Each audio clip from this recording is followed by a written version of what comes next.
Welcome, everybody, to Did That Age Well, the podcast where we recap and review movies from the past and we talk about how they hold up. And today we are in Due to IDK Studios, as always. We are sponsored by Spider Moving and Storage. They're the best. They're going to make moving way less sucky, and they can move you across the country, across town, whether it's residential or commercial. They've got you, and they're going to do the best job. So go ahead and go to spidermoving.com for a free quote and give them a follow on Instagram at spidermovingandStorage. And today, oh my gosh, I am just delighted to have my new friend, expert on Home Alone 2 Lost in New York, to help us wrap up our John Hughes series. It's Lisandra Vasquez. Welcome. Oh my God, thank you so much for having me. What a dream. An absolute dream for me as also, well. I wish I was moving in the area so I could use Spider. Moving. So true. I wish you were moving. Well, I could. Listen, Look. who knows? Call me, Spider. Yeah, if Spider calls her, she'll move. I might think about it. Yeah. Well, that's huge. Well, I'm excited to be here, especially to talk about one of my passions, which is Home Alone 2 Lost in New York. I would say it's your primary passion based on what I know about you. Okay, well, what else are you working on? You're touring. I'm currently touring. Cool. And I create political satire online, so I'm constantly keeping up to date with what's happening in this. I don't know if you know, but there's a lot happening. Yeah. So if there's anything that this is going to come out 3 weeks in the future. So if there's anything that we don't touch, if anything happens between now and 3 weeks from now, who knows if anything will happen. I can predict the future, though. And you're like, wow, I can't believe that they didn't address that. It's because we don't know, because it's the past. Or I could just do a quick rapid fire of what I think is going to happen. Okay, great. Let's go for it. Well, here we go. So, R.I.P. Mitch McConnell. You really did put up a good fight, and I don't know that he did. I think he went gentle into that good night. Well, his life support put up a good fight, but R.I.P. Okay, and then and that's rest in power, and that's obviously What else is there? Sorry, I am Mitch McConnell. I know people get us confused, absolutely. But Caroline Leavitt will have signed a book deal, and Kristi Noem's new bronze statue will have been defaced. Yeah. And by that, I mean, people will just have looked at it because they can see the Botox marks in it. Yeah. So that's some of the things that I predict happening. I think those are going to be the top stories of the next few weeks. And so thank you for preparing us for that. Oh my gosh, I just realized actually this is going to come out next week. But I do think that those things could happen. Those things are still going to come true. Yeah. This is how I see my visions. Okay, let's see. I don't see actual dates. I just know that they're going to happen. Totally. So like the timeline might be a little fuzzy, but what I'm saying is that it is going to happen. And like time is honestly just a construct, as they say. So it's sort of like intuition is real. Time, I don't know that it's that real. It's not linear. It is so not linear. Okay, well, great. Where can people find you and your comedy? Lisandra V Comedy. V as in Vasquez. I'm like, why'd you stumble there? No, because I was thinking about like V as in Victor, I guess. Yeah. But it's not. It's as in Vasquez. Yeah. Yeah. It's easier for people to not have to spell both my first and last name. So Lisandra V Comedy, all of the things. You can find me on the internet. Excellent. And I hope they do. Please do. Please do. For God's sake. I'm just a silly little goose trying to pay off my art degree. Just kidding. I'm never going to pay that off. Trying to. Absolutely not. No. Yeah. I forgave myself a long time ago for that. Absolutely. Weird that they still ask. Yeah. I don't even think about college anymore. God forgave you. Yeah. So. And also you. And me as well. And also you. and also with you and with your spirit. I have an exciting announcement for the listeners, and I guess you'll have to come back next month, Lisandra, because we have a live show coming up on September 10th with sibling of the pod, Cameron Tyler. You are going to love him if you haven't seen him already, any of his live shows or listened to his podcast, The Cameron Show. We are going to be talking about A League of Their Own. Oh my God, on Charlie Kirk Day. Yes. Amazing. We did talk about how we're gonna have to do Lean something. Left.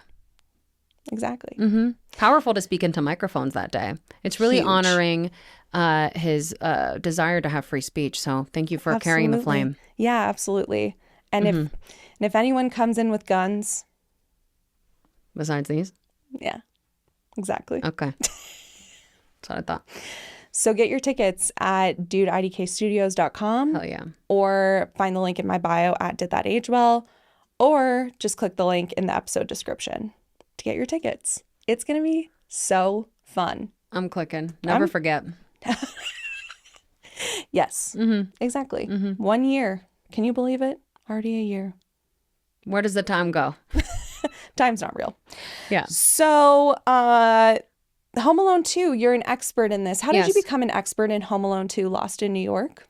I, like many people, watched the Home Alone series growing up. And then I started doing these, the Caroline Leavitt press briefings. My first one that I did was last year, 2025, after the election. I started doing, just when she was announced, March 17th was the first one. And then I started doing them daily. So I did over 150, I believe, in a row. Whoa. Without missing a day. That's wild. And I had a different cross for every day. Whoa. So, like, all of it was, like, reoccur. Like, it would just, like, grew organically. Yeah. But I have some reoccurring jokes that I would get into each of the sketches. Yeah. Which would be calling him the star of Home Alone 2 Lost in New York. Yeah. And so... Which, hilarious. Yeah, because he would. And he does believe that he was a star. 100%. Yeah. And so because I reference that movie every single day, I've watched it a lot, but I specifically then watched it just to get even more references from the McAllisters and just try to, like, the all of it, just so then I didn't have to just reference the Sticky Bandits every time. Totally. Yeah. They were the Wet Bandits in the first one, and then the Sticky Bandits in the second one. They rebranded. Yeah. Yeah. Yeah. That's Put amazing. your hand into the Salvation Army thing. Come out with. Yeah, but they don't even do that anymore. See, that doesn't even age well. See, I know. See, we're getting into it already. Jeez. I know. Look Could at that. never happen. But that's one of the today. reasons why I have been hyper focused on that one specifically over Home Alone 1. Absolutely. Which is a classic, obviously. Obviously, yes. Yeah. But here's the thing about Home Alone 1 and Home Alone 2 is that Home Alone 2 is the same movie. And it's just kind of a parody of itself. It's sort of just the first movie, but they did it again. So I feel like having this encyclopedia But in knowledge, a city, but in a bigger but city. it's in a bigger city. Yeah. They're not in the Chicago suburbs. And he's not They're in the big comfort of his own apple. home. That's right. So he doesn't have home court advantage. However, he does have his uncle's house. That's right. See, that's how it's different. Yeah. And so that is so different. And nobody's talking about that. Everyone, no, they're not talking about that. So thank God we have you here. Yeah. Yeah. And this movie also made a ton of money. Home Alone 2 was had mixed reviews from critics, mostly bad, but they made a ton of money. It was the third highest grossing film that year. I say the critics were wrong. We're here to set the record straight. I'm here to set the record straight. Sometimes critics just don't know what's good. That's so true. They've got such a stick up their butt. They don't understand what's right in front of them. Love, joy, Christmas, laughs, hijinks. Friendship. Hello? Turtle doves. But Macaulay Culkin was he said in an interview with Collider that he preferred the sequel more than the first film.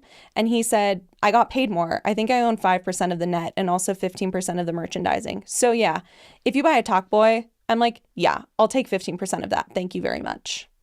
So he's like, yeah, I like the second one better. I made more money. He made, I think, $4 million on this one compared to $100,000 on the first one. Which is criminal because he literally made the whole movie. Literally, what are we talking? We're not talking about anyone else. No. Well, I mean, we're kind of talking about Catherine O'Hara, rest in power, but icon legend, the best. And they shot the first one all in the same high school that they shot Ferris Bueller's Day Off. That's right. It was in the gym. They built the house set there.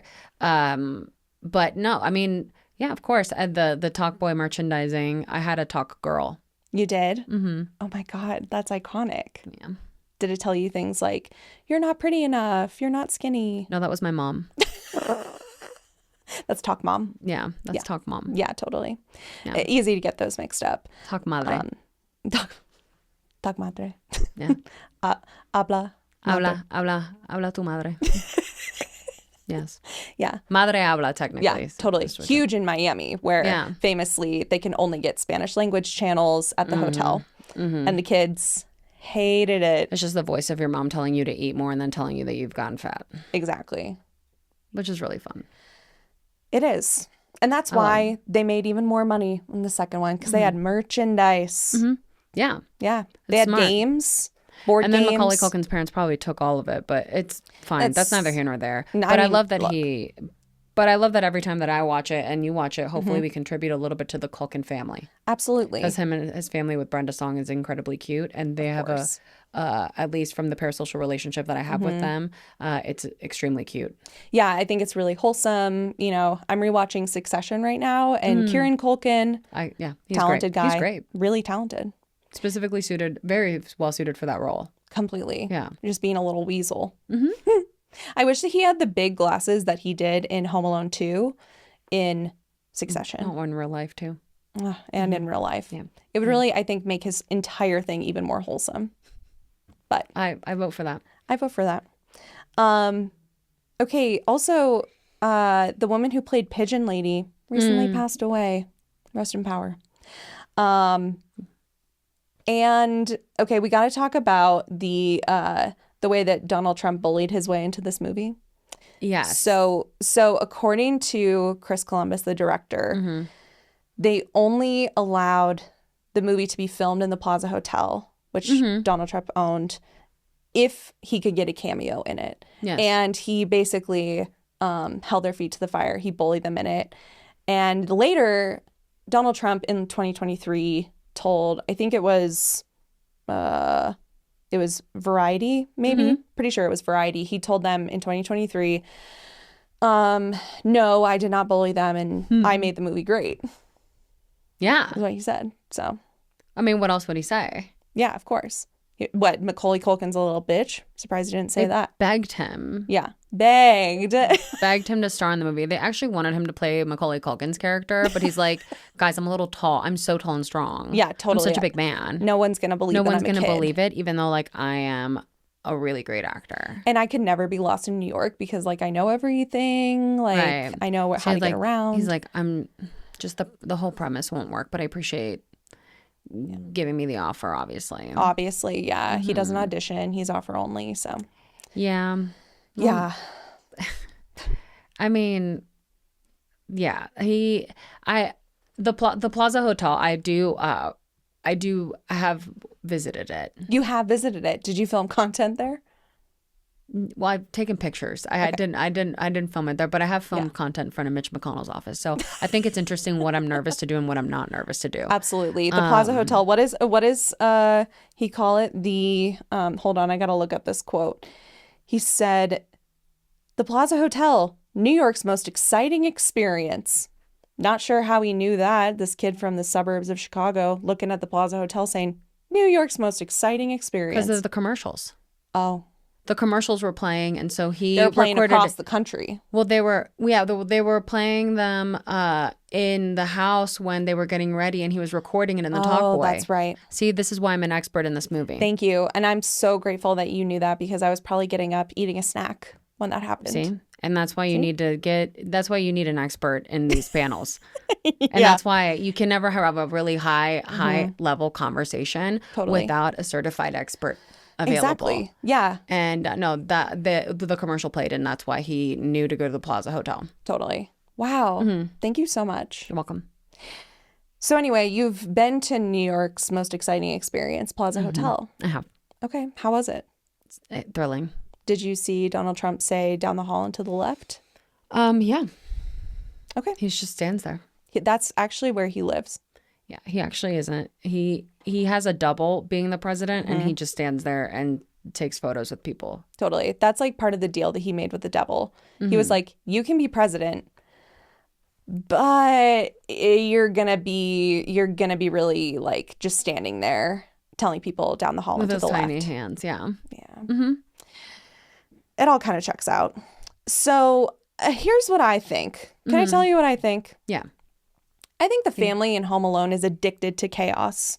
I think they kind of love it. Oh, okay. Yes, I have heard of this. Because I do. There is a way. There's an author that that has said that people can be addicted to suffering. Yeah. Because if you want to grow, you have to also suffering is at least something that and chaos can be addicting. Yeah. So that is a very toxic trait, but they are comfortable in chaos. Absolutely. It's what they know. It's what they're used to. It's what I imagine, we're seeing a snapshot of their lives at Christmas, but it's a pattern.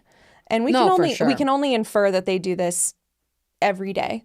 Every time that they get the whole family together, they're running around. Yeah. Who's to say that, let's say, like going to just regular dinner, they're not just always running behind. This isn't a mistake. These are, look, I think that... Soccer games? Ugh. Come on. They're leaving kids behind on the field. Yeah, no, this isn't their first or last time, to be honest with you. No, definitely not. The little kid that pees, they've left him for sure. Oh, for sure. But on purpose. 100%. Because his pants were wet. The McAllister parents, I think, they're like adult children of alcoholics. They're addicted to chaos. That's what I think. Both of them. Yeah. Yeah. Al-Anon. Really sets a precedent for just the entire family. I'm just suggesting you go. Generational trauma. Yeah. We're seeing it in real life. Didn't think we were going to talk about generational trauma on Home Alone 2, Lost in New York. No, but we need to bring it up. We need to bring it up. Yeah. Yeah.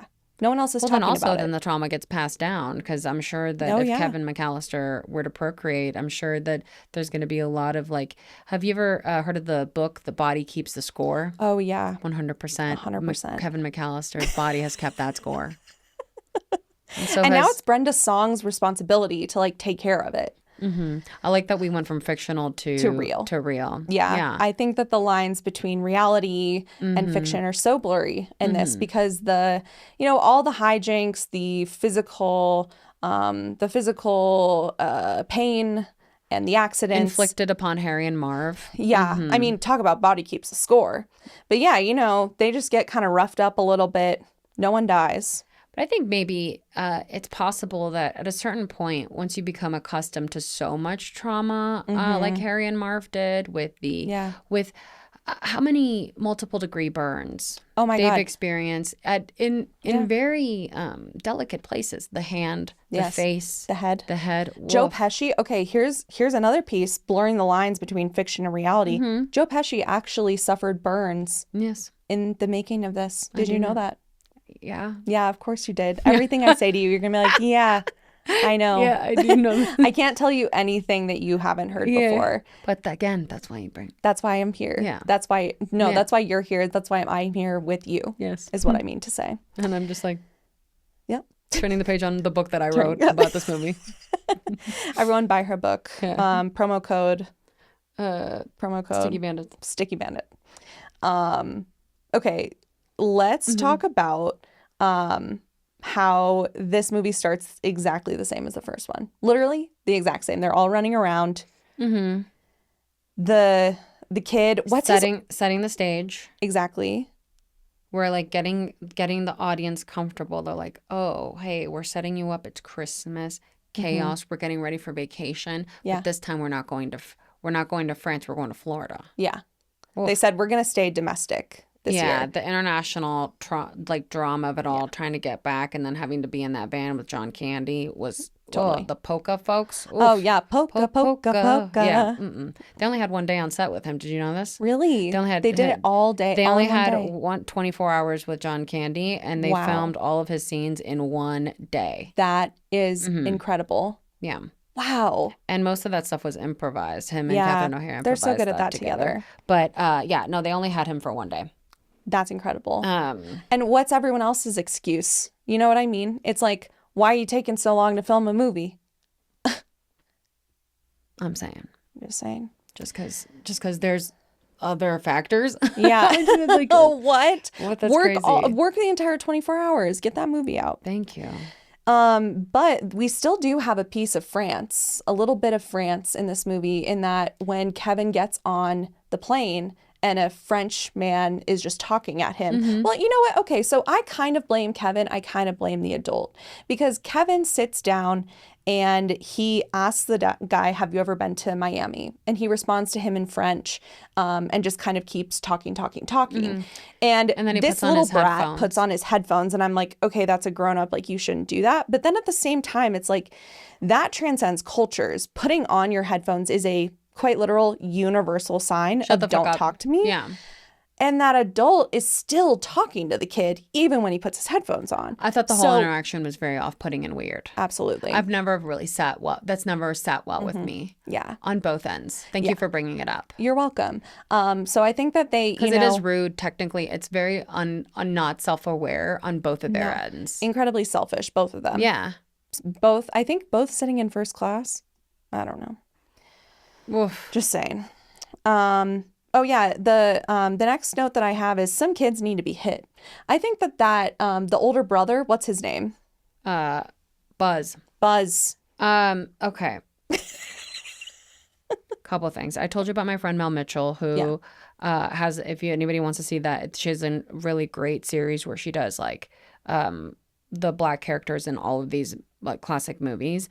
And I did a video one time as to why Home Alone could have never happened if they were Latino. Oh yeah, totally, because that kid would have been hit. It would have fucking never happened. First of all, we're not taking a vacation like that. Yeah.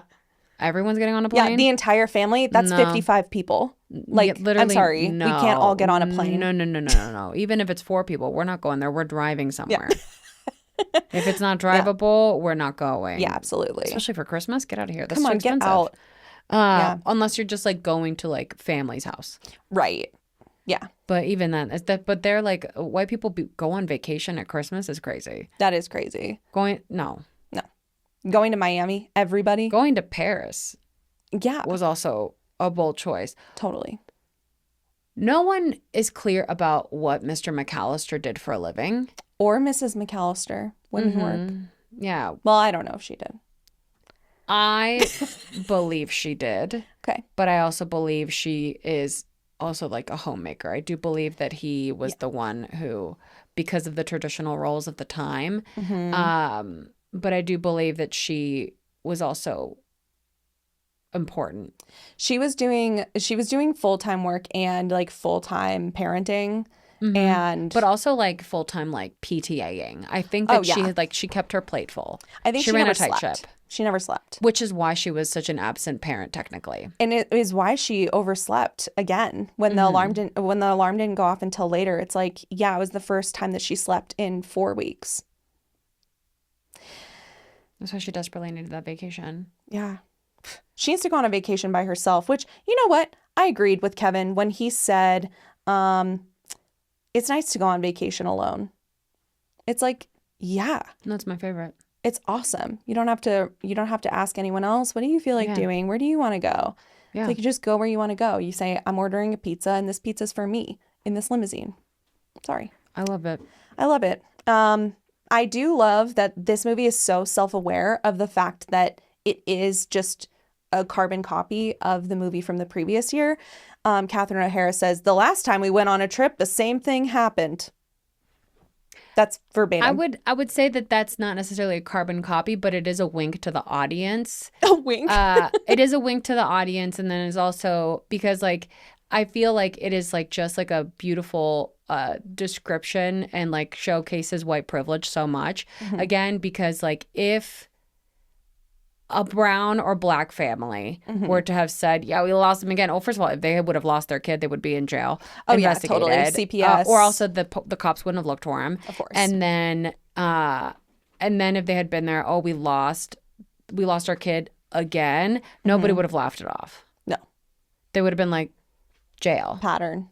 Yeah. Pattern. We're investigating. We're literally taking these kids away from you. And then they're going to be in foster care their whole lives. Yeah. So the movie would have ended very abruptly. Yeah. But since it was the McAllisters, they're like, that's so silly. She said, maybe you'll get your wish again this year. She said, well, you got your wish last year. Maybe you'll get it again this year. A threat. Subtle foreshadowing. Yeah. Yeah. And as the audience, we're sitting there, we're like, we know that it's going to happen. We know that it's going to happen. The character doesn't know yet. Oh, but boy, are they in for an adventure. And here's the thing. I think and that's what makes it fun as an audience member. Of course. As them, wow, you guys have issues. But as an audience member, I'm like, I'm locked in. I'm not running through the airport. You're running through the airport. The tension created in that scene between mother and son. seeing, okay, they're mad at each other. They're threatening each other. Wow, this is real familial bonds being tested. Absolutely. At the beginning, at a crossroads, if you will. And then where's this going to take us? Well, I know he's going to get lost. Well, yeah. In New York. It is called Lost in New York. It is in the title. There's no secrets, really. So then you just start buckling up. Yeah. Oh, because how is this going to happen this time? Like, again. And here's the thing. It happens basically the same way, where he just doesn't make it on the plane. Well, I'd hate to be nitpicky here, but it does not happen the same way. Well, okay. I know that it doesn't happen literally the same way, but it is set up in a very similar premise. They do use the losing him in chaos with the with the John Williams score. Yeah. But they're like, no, we have him in the car. He's in the car. And then they get to the airport and then they thought they were in the clear. They thought they were in the clear. So that's when they let their guard down, which is at the airport. And so therefore I also then have to put a lot of the responsibility on the airlines. Mm-hmm. They said, oh, he doesn't have a ticket. Go find your parents. I mean, with the way that security is now, none of this would happen now. That's where it didn't. This is a pre-9/11 movie. Yes. Yeah. Well, that's also the way that it didn't age well. Because even if let's say that the family today could have gone through security, those people are checking those tickets. They're not just taking a paper ticket. No way. So that didn't age well. That couldn't happen. But I just think that the way that it was then revealed for them to lose the bumping, the tickets, just get in there. It was an accident, but it wasn't placed on the family. Yeah. So much this time it was placed on the stranger. Yeah. So it does have a slightly different function than the first time. It was like, oh, we're late and it's just chaos. Regardless, I think that the McAllister parents are not taking a lot of responsibility for their sheer negligence. Completely. And no one else is holding them responsible for their sheer negligence as well. Other than that one cop at the end that was like, yeah, you lost your kid. It's going to be hard to find him, isn't it? Fuck. It's like, the New York's the most dangerous city in the world. Yeah, totally. It's a needle in a haystack. What?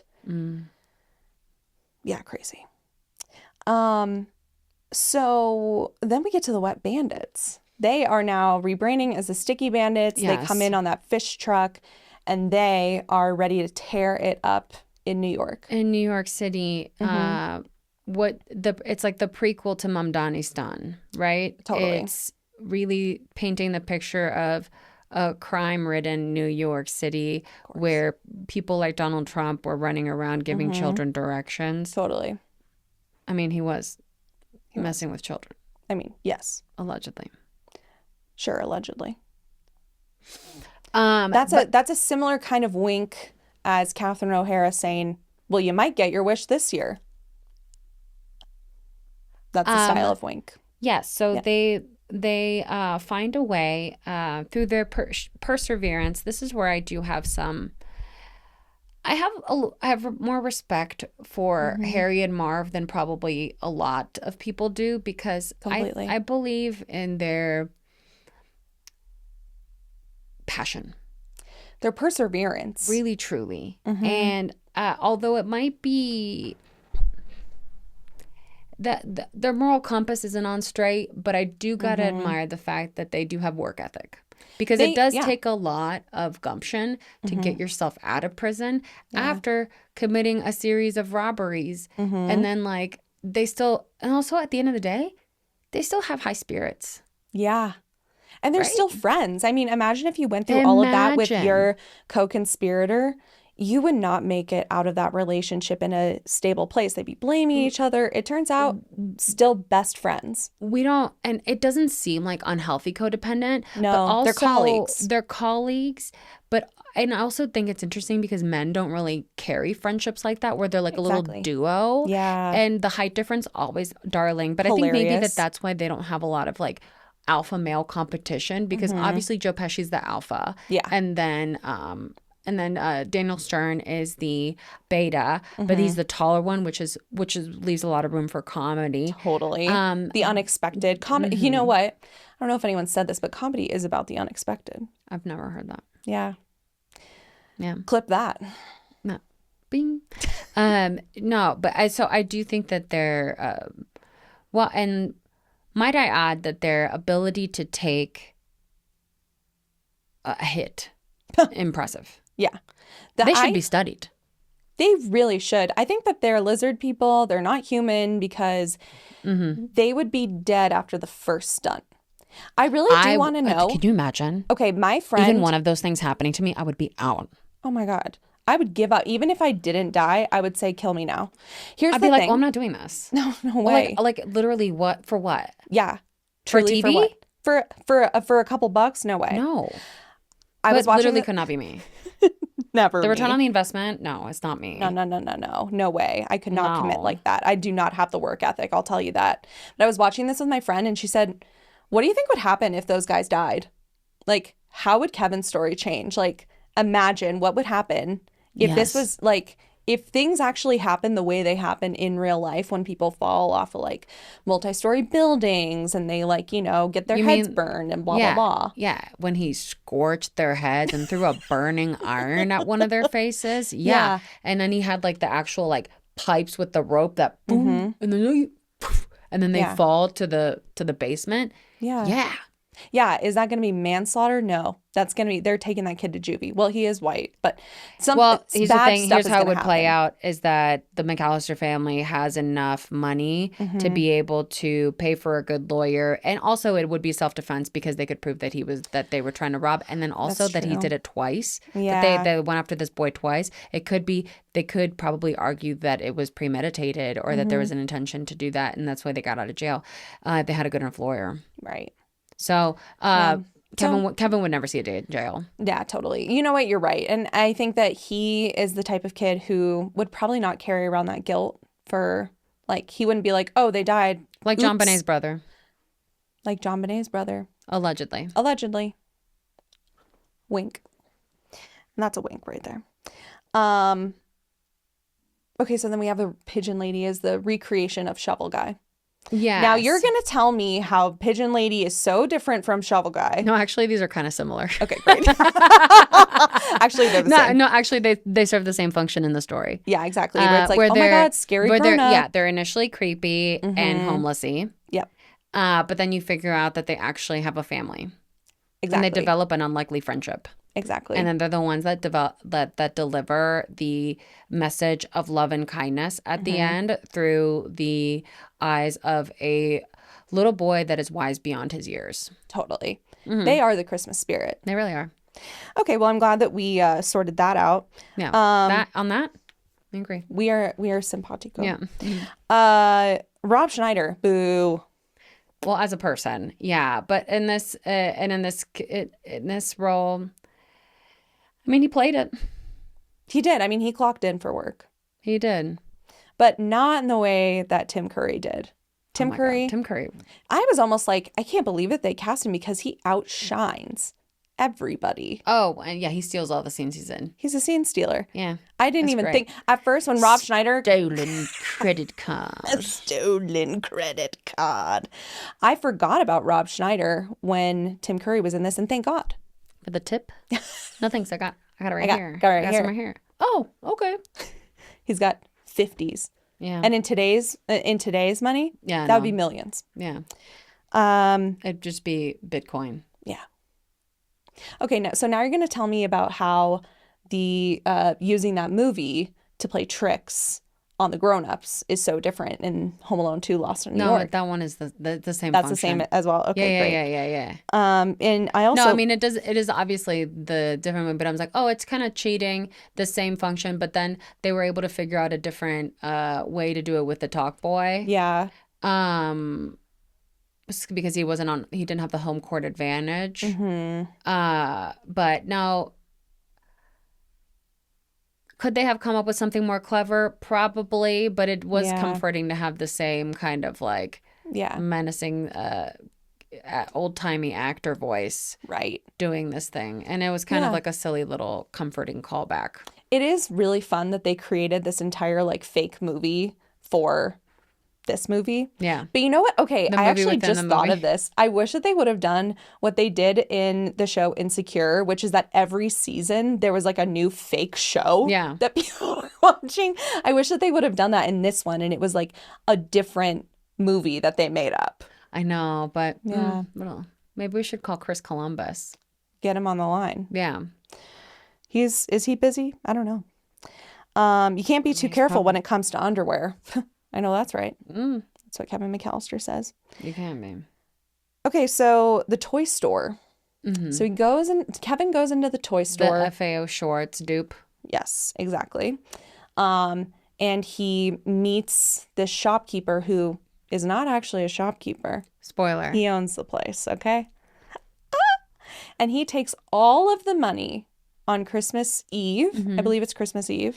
The money that they make on Christmas Eve and then donates it to children. To Children's Hospital. Mm-hmm. Hospital. So we're already like, okay, so the stakes are not just, this is not like inventory protection. This is like, if the kids don't get this money, they're going to die. So I do like that they raised the stakes that way, that it wasn't just like, oh, we got to save the toy store because people are stealing. They're like, no, we're not on the side of corporations. We're on the side of philanthropy. And that's why this is the prequel to Mom Donnie's Done. You see what I mean? You see what I mean? We're starting to, this is the starting to microdose socialism. Yeah, totally. They're like, universal health care? I don't know about that. But if it's a tax, I mean, he also probably got a tax write-off from that. Obviously. I mean. It's still New York and America. Hello. And literally Donald Trump is in the movie. He's literally right there. Yeah. But I do love, okay, did you ever see that movie this past year where Channing Tatum is like hiding in the toy store? Do you know what I'm talking about? I can't remember the name of it. I am familiar with the premise of the film, but I did not watch it. Okay, well, I will be. I have since, not to brag about my financial situation, but I am a AMC Stubs A-lister. So are we. Wow. Okay. Yeah. We maybe could be in each other's entourage eventually. Yeah. But that's I'm now gonna be more up to date on new films. On the movies. Yeah. Oh, love that. Yeah. But I do think that, so the movie where Channing Tatum hides in the toy store and lives there for months. What's it? Roofman. He That's beautiful. I know, right? He's also he's like a lovable robber. You know, he's like, well, of course, it's Channing Tatum, and it's based on a true story. And I believe that the guy who did that in real life was inspired by Home Alone 2: Lost in New York to hide in the toy store the way that the Sticky Bandits did. I mean, look. Well, I think it's a really just smart tactic. Yeah, you never think to look for an adult in a toy store, do you? Not hiding on Christmas, and then like to then be charming. Yeah. Not every robber has that. No, but the good ones do. Just because you're the R in robber also is the R in Riz, but not for all of them. Not for all of them, but for the capital R ones. Yeah. Mm-hmm. Yeah, I believe that to be true as well. And thank you. That's why we have an expert here. Yeah. Okay, the turtle dove. Here we go. Symbols, people. Symbols. So the benevolent toy shop owner gives Kevin 2 turtle doves. As the song goes, 2 turtle doves. And a partridge in a pear tree. He didn't give him a partridge in a pear tree. He gave him the 2 turtle doves only. This was not, imagine if it was a whole 12 days of Christmas and he brought out every single one. He could have. It's a big toy store. He could have, and he has the money. Yeah. And frankly, maybe he should have. But he brings out the 2 turtle doves. One is to go to a very special person who will always be your friend. And then one stays with Kevin. Mm-hmm. And you say, I wonder who's going to get that. Do you think it's weird that he gave it to the lady that already like has a bunch of birds? You know what? No, I don't think it's real because those birds will die. This toy, probably not. Can I raise a counterpoint? I think it would. I think it's like because this is like when it's like one of those things where I'm sure she like really lived the sentiment of it. Yeah. But like she has since passed away. But I have a bulldog, and people would give me bulldog things, and I'd be like, have one, and I'd be like, oh my God, thanks. I literally have one. Yeah. I don't need that. We have bulldogs at home. We have bulldogs at home, but thank you for this like giant piece of art that I now have to deal with. That is not my dog. Yeah. It's just a dog. So it's like, oh, you're giving me thanks. Kevin, I literally don't have a home. Yeah. And but you're giving me this fuck ass bird. Another thing to carry around. I'm carrying 20 pigeons at one time. And I'm carrying the weight of my mistakes. Period. And all of the choices that I've made to get me here. And you want me to fucking carry around this bird you got for free? Okay. And you're fucking little privileged rich boy. You're going to go back home. You didn't even pay for that? Oh, I'm sorry. You got lost in New York. Sorry, your parents take vacations on Christmas time. That's crazy. That's surge pricing. Yeah. Anyway, I just don't think that it was that's like the one thing that's actually the most selfish thing that Kevin did in the movie. Thank God it was at the very end when you already like, it's like, okay, we're already like happy for Kevin. He's restored his image. I think, and they're trying to gaslight us into thinking that it's actually a kind thing. But every time I watch it, I'm like, I think it was a bad move. I think he should have given it to somebody else. Yeah. Who do you think he should have given it to? His mother. Yeah, that woman works way too hard. Okay, so you know it's what? Like, hey, girly pop, maybe next time if we have this bond, then you won't fucking leave me again. Yeah. They seem like a knick-knack kind of family. They could have put it up in the house somewhere. No, and I also know that her, like, I'm sure that like their Christmas tree like eats. So it's like, my God, you know, yes. It's like, so, like, and they have like Bloomingdale's ornaments. I mean, here's the thing. Kevin is at Rockefeller Center because the big tree. Yeah. And that's where his mom knows to find him. I'm kind of like, Kevin, you didn't have to go all the way to New York to see that tree. We have Christmas trees at home. Right. But that is the biggest tree. That it's kind of the biggest one. But I'm thinking their tree is not too different from that one. No, I'm sure. Yeah. Very similar. Very similar. But here's what really pisses me off the most about Home Alone 2 Lost in New York is that Kevin goes through this whole arc in the first movie, becomes wise beyond his years because he learns the true value of family. Yes. And Christmas also. And Christmas. They're synonymous, of course. It is prompted by the fact that he realized. Christianity is correct. And that's actually so true. And thank you for saying that. Again, that's why we have an expert here. Yeah. So it's like the incident that causes him to have this epiphany is that he's unsafe. Okay. And he realizes, okay, I actually need safety. I'm lonely without my family. So like I need to appreciate them more. Right.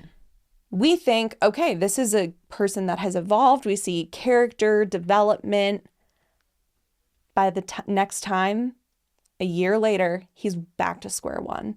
Ungrateful, doesn't want to be with his family. He's going to talk back. He wants to go on a vacation alone. He didn't learn anything the first time.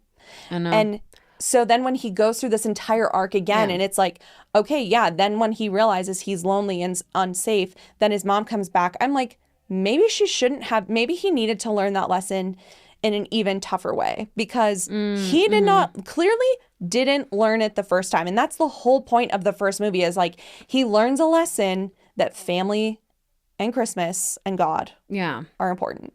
Absolutely. Gentle pushback on this. I do think that he did learn, but again, he's 8. So we do, because like how many times have you gone back to your ex, you know? More than Kevin stayed home. That's true. So I would say that I think that he did he did take some proactive steps to try to ensure his safety by getting to the airport, right? Yeah.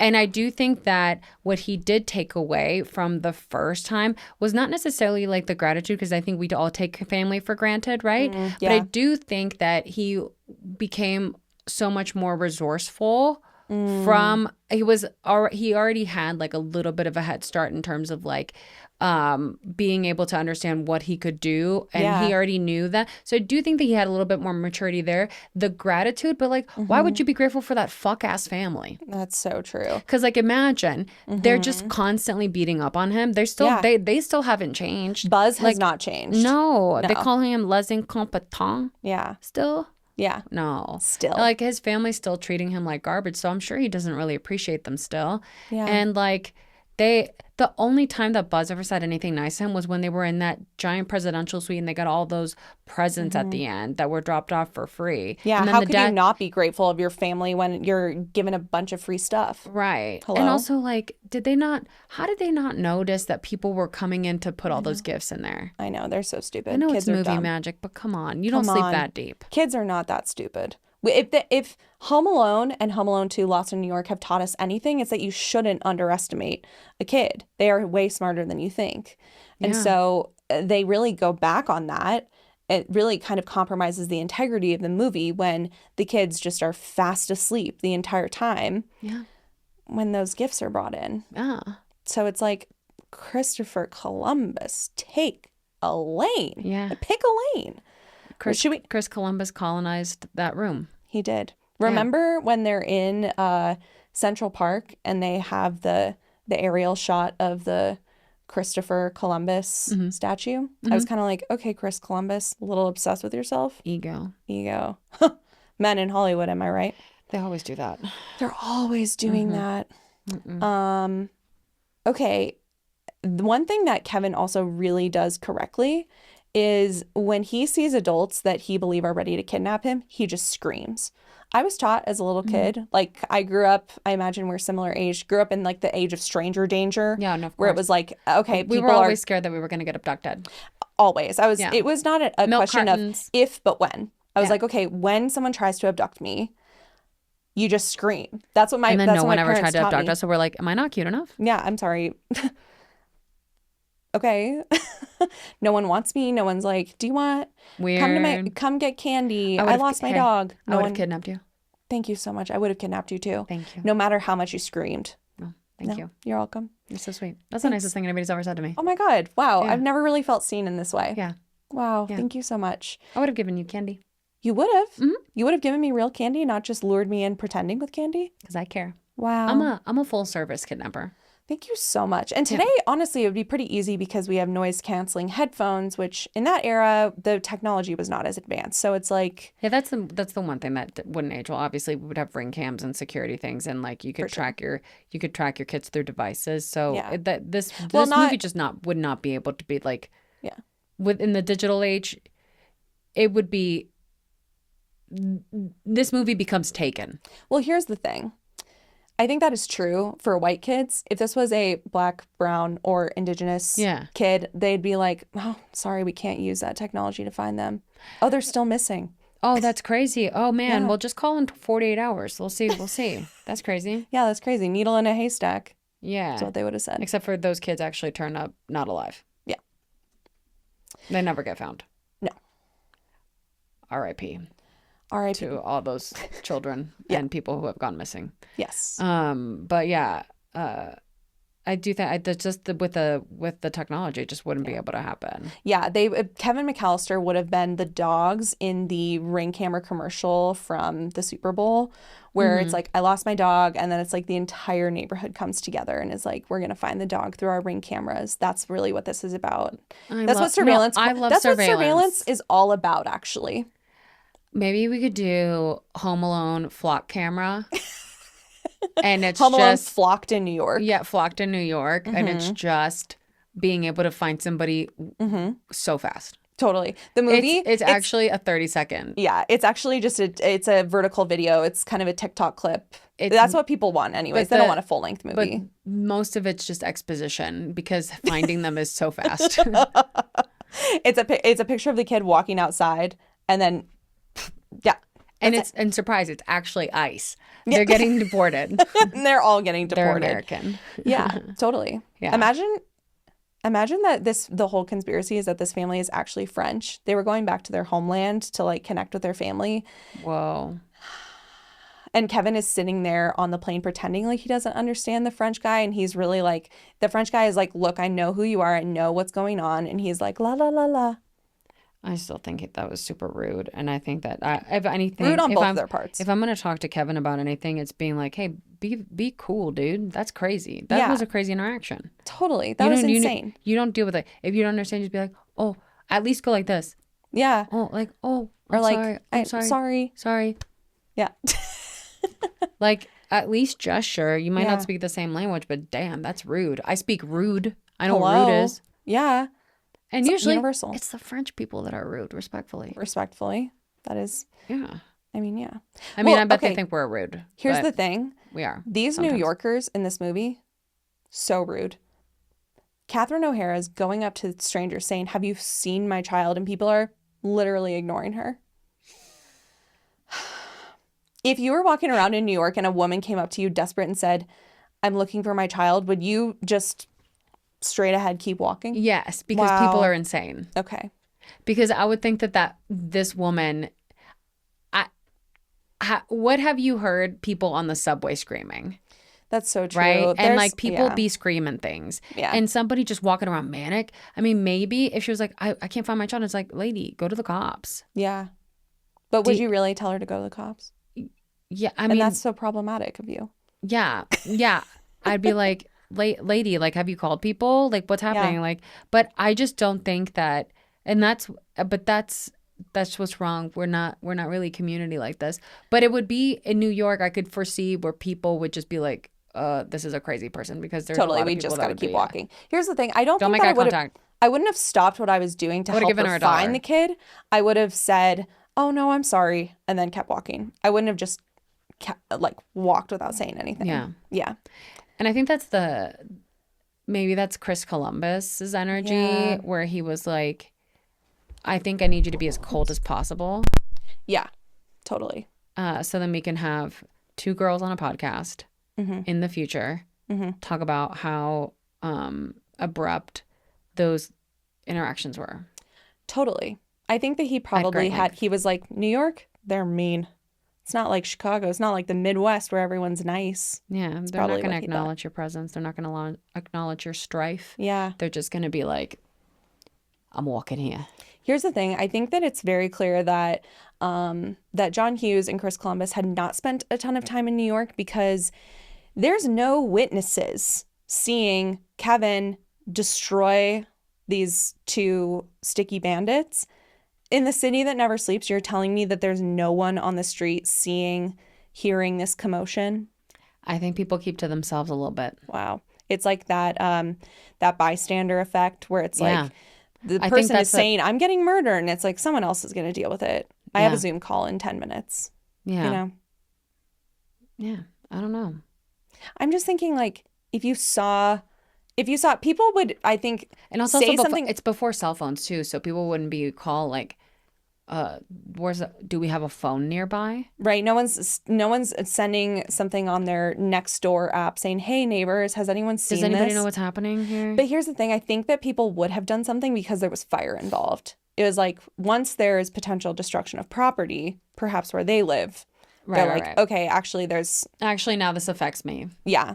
I can smell which is the most fumes. American thing possible. So true. Even in today's Mondami's New York. Yeah. Even then, people have Mondani stans. Even they can be bad. Okay, also another thing, really pretty rude and surprising. The alleged sex workers on the corner, when the kid walks past and they say, hey kid, you lost? You need a bedtime story? And they laugh at him. You're telling me that people would laugh at a kid who's by himself? Like, I can almost see why people would just keep walking when a mother is like, have you seen this kid? it's kind of, similar to the like scams where people like, have you found my dog? I'm missing my dog. And then they like steal from you or whatever. But the taunting is cruel. The taunting was so cruel. Why did they go out of their way to taunt a little kid who was clearly lost in New York? I think they were on drugs. Okay. That's good enough for me. Yeah.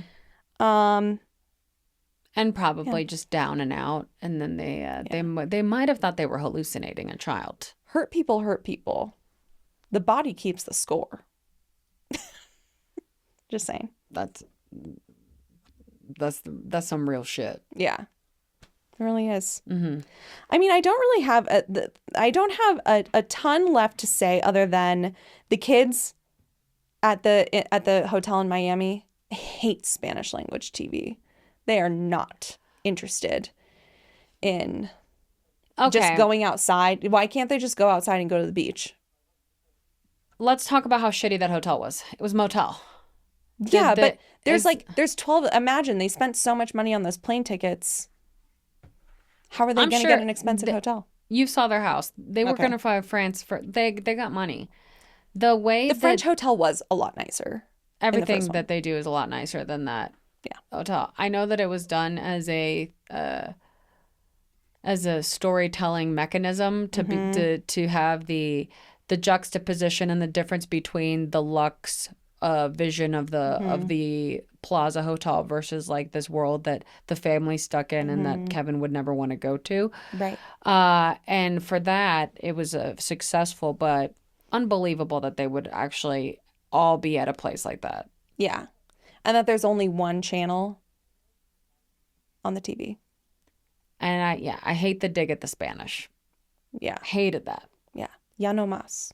But I understand because people are racist. And especially the McAllisters, high-key white supremacists. Oh, for sure. Not upholding the patriarchy and white supremacy in ways where they're like they wouldn't be MAGA, but they would be like I think like Mr. McAllister would be like, I mean, he'd be like a John McCain Republican. I was just gonna say he's like I can't even remember his name. The Mitt Romney. He'd be a Mitt Romney guy. He's a Mitt Romney guy. He's a Mitt Romney guy. Yeah. And I bet he would be like, I think Gavin Newsom has some good ideas. Like say, for a Democrat, I think Gavin Newsom. He'd say, I'm just asking questions. Yeah, and also, I don't think Charlie Kirk had bad points all the time. You know what I mean? He didn't deserve to die. Yeah, no, he was a good, he had a family. He had a family. He was definitely he had a family guy. Whenever like a really bad person dies, he's like, well, he had a family. Yeah. I think that's the kind of guy that Mr. McAllister might be. Yeah. And then Mrs. McAllister, I think that she probably leaned a little bit more left, but definitely like still center left. She might have lied and voted for Bill Clinton when totally. It's something they don't talk about. They don't talk about it. Mm-hmm. But he does assume that she votes the same way as he does. Yeah, definitely. And often she does. Because but not every time. She benefits from the systems in place. Yeah. But you know. We're going to have to look up the voter records. You know? It's not that hard to do. It's not that hard to do, man. Yeah. But yeah, that's how I feel about the McAllisters. I do feel like they were a dysfunctional family where if they weren't white, they would have been dealt with. This would have been like place beyond the pines. If this was But also, if they had behaved that way and they were a family of color, Latino, Black, Indigenous, any of that stuff, losing the kid or leaving the kid at home would have only happened once. Yep. That's right. There's no sequel. No. There's no sequel if it even happened at all. Right. Because if you leave your kid at home, it's just because you're going down the street. Exactly. And it's like, yeah, we'll be right back. Where's the kid? Right. My mom is one of 12 kids. Yeah. Do you want to know who was never left any one of the kids?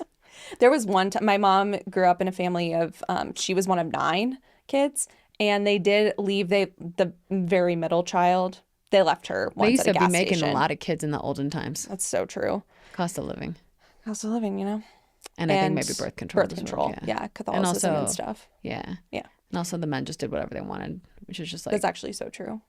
Like, I want a big family. And it's like, okay. But anyways, yeah, they did leave my aunt at a gas station just once. I think that's the only time it happened. Did you ever get lost in a store and then go up to the customer service and be like, paging? Yeah. Yeah, that was fun. It was fun. I was like, I'd like to hear my name on the loudspeaker. Give me some attention. Mm-hmm. I can be a star for a day. It's a good way to get attention at the Kmart. It is, down the street. Totally. Yeah. Yeah, because it's like, hey, why isn't anyone paying attention to me? Paging. We're looking for Molly coming to the customer service area. Molly, customer service area. Your mom is looking for you. Oh my God. That just like, I feel like I can relax. And then that I would have felt kidnapped so good. Thank you. Yeah. That would be the reason that they're paging you is because I kidnapped you.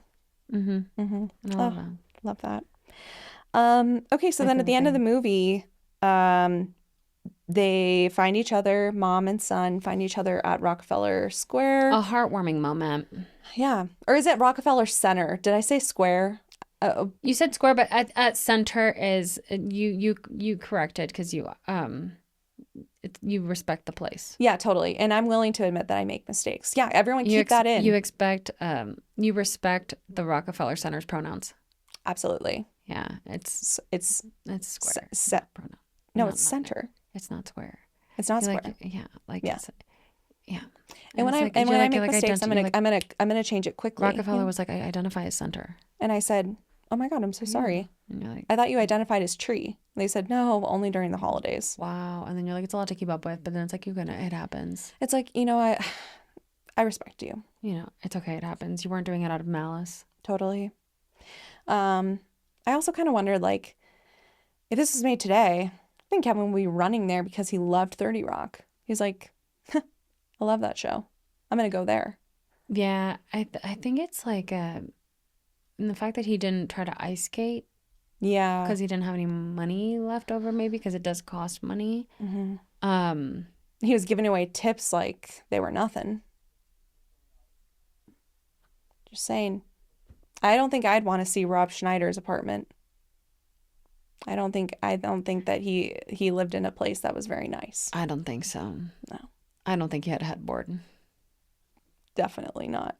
He had roommates. I was just going to say, he has roommates. It took them a while to figure out, like, who's going to sleep on the air mattress and who's going to sleep in a real bed. And he doesn't wash his sheets. Mm-hmm. He hasn't washed them in He doesn't have a top year sheet for sure. Oh, no, definitely not. Yeah. Yeah. One pillow. Only one, yeah. And it's flat. He's had it for 5 years. Yeah. And if you take the pillowcase off, brown. Mm-hmm. Yeah.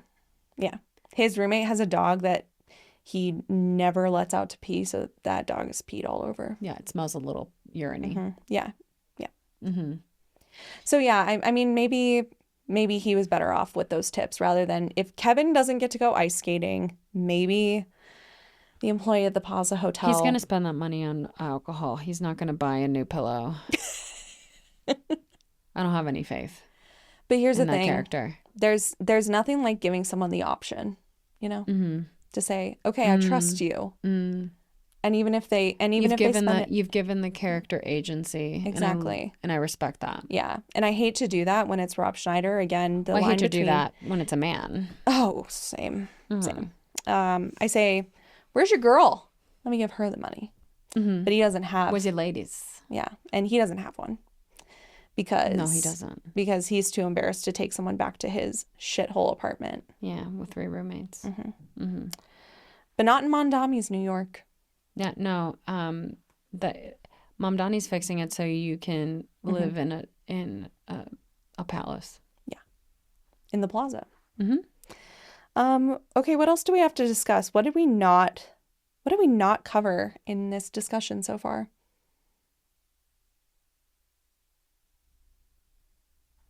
I think that the way that I think that they utilize the function of the city, mm-hmm. where they utilize like Central Park, the hotel, the toy store, and the uncle's mm-hmm. House, because like I think that was a clever way of figuring out how to get the hijinks portion. Yeah. in because obviously like all of the booby traps was like one of the most the most iconic charming part of the first film, and that they were able to figure that out through having the uncle's house being renovated, right, which is like it was fully being constructed. That wasn't that's like they were building that. Yeah, no. They were gutting that place. They were turning it into luxury real estate. They stole that from a working class family. Yeah. What they didn't mention is that Kevin McAllister's uncle is the Property Brothers. Oh my God. He actually knew Donald Trump. A colleague in New York real estate.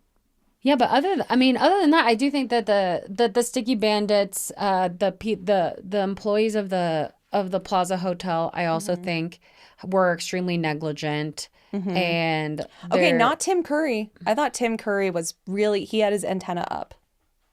They still let the kid get away with a lot more than he should have. They shouldn't have let a minor just like talk to them like that. Yeah. But I'm sure that right after that they tightened up their stuff, and also them walking into the rooms unannounced is crazy. But here's crawling. I mean, you're trying to figure stuff out. Yeah. That's the way that they went about that was extremely juvenile, and I hope that they figured out the systems to put in place to actually deal with any suspicious activity. Yeah. Well, you think that this is where HR manuals come from. Okay, here's the thing. You think that Donald Trump's Plaza Hotel had an HR manual? No. You think they had infrastructure to report suspicious behavior? No. I do think that they encouraged walking into people's rooms unannounced. Oh, yeah, for sure. You know what? You're right. Yeah. Through today's lens, negligence and harassment through the lens of the yesteryear. Yeah. Appropriate. Again, if the staff and the child were not white, no one would let a kid talk to an adult like that. Oh, no. When he's like, my dad's mad at you. They would have said, you're a kid. Shut up. They like literally, who's your dad? Yeah. Bring him to me. But when it's like a little adorable little cherub looking boy, like Kevin. Totally. Yeah. I fully believe it. Of course. Yeah. Anyway. But that's but I don't really have much to say about the movie, so I don't really have a lot of opinions about it. No, totally. It's like you kind of just but my favorite Christmas movie is Love Actually. Just really? Kidding, wouldn't it be funny? Oh my God. I was like, it's just not that. Anyway, no, I mean, I do. That is a good movie. But but do you love Home Alone 2 Lost in New York more than Home Alone 1? I know you think that they're similar, but they do serve different purposes for me. One is content inspiration. One is just a dumb little movie. Is that what you're trying to say? I find Home Alone 1 to be more of a comfort watch. Yeah. Home Alone 2, you're locked in. You're doing homework. This is Home Alone, academic. Yeah. Home Alone 1 is more of a passive watch where because we're talking domestic settings. Totally. And it's like I can have that in the background. Home Alone 2 Lost in New York, I'm in the city. Yeah. I have to keep my guard up a little bit. Of course. Everyone else is. Yeah, so it's good. Yeah. Okay. Well, I understand that for you the anxiety is heightened in New York rather than in the comfort of the Chicago suburbs in a mansion. Yeah. Frankly, I understand. Yeah. Also, you really can't relax and let your guard down when you see Donald Trump in your hotel. How could you ever relax? My butthole is clenched the rest of the movie. I've never relaxed once. No. Well, Lisandra, thank you so much for being here. Thank you so much for having me. And talking about my my favorite Home Alone movie. Even though it's a tougher watch, it's still your favorite. I don't like things that are just handed to me. Oh. And that's what makes you different from the McAllisters. Yeah. Yeah, totally. Yeah. And that's why I'm single, because I pick the ones that are a challenge. Totally. So don't slide into her DMs and like make it easy. I won't read them anyway. Literally, she's not going to read them. Yeah. It's an abyss. Yeah. Yeah. Yeah. So get lost in there. Yeah. Get lost in New York, which is what I call my DMs. Lost in New York. You're never going to find what Home you're looking Alone for. Lost in New York is what I call my DMs. 100%. My DM requests, because you're just there by yourself. You're a needle in a haystack, You're a needle in a haystack. Probably you have more luck running into the sticky bandits than me. Period. In there. Yeah. It's a scary place. Don't touch them. Well, what do you want people to do after they find this? Do you want them to follow you? I would like them to follow me on the internet, not physically in person. Okay. However, if I am coming to a town near you, I would like for you to purchase a ticket to come see me in a show and come and laugh, because we have a good time. Great. I think it's for what I've learned is that because I don't put my stand-up on the internet, people don't understand that I've been a stand-up comedian for a long time. Yeah. And I'm currently touring with my hour that I will be taping eventually. So it's a good time. It's not like what you see online, but it is still my lens. So it's fun times. And it's still her. You're still you. Yeah. And and I know I look just like Mitch McConnell, guys, but you guys gotta let up with that. You gotta like understand context. Okay. Well, doppelgangers exist. Totally. So you gotta be mindful of that, okay? And that's just the truth. Acknowledge her as an individual, okay? Thank you. You're so welcome. All right, everybody. Well, stay safe out there. Stay safe. Watch out for sticky bandits. Don't get kidnapped. And just don't get kidnapped. Unless you're cute. That's so true. Okay, bye, everybody. Bye.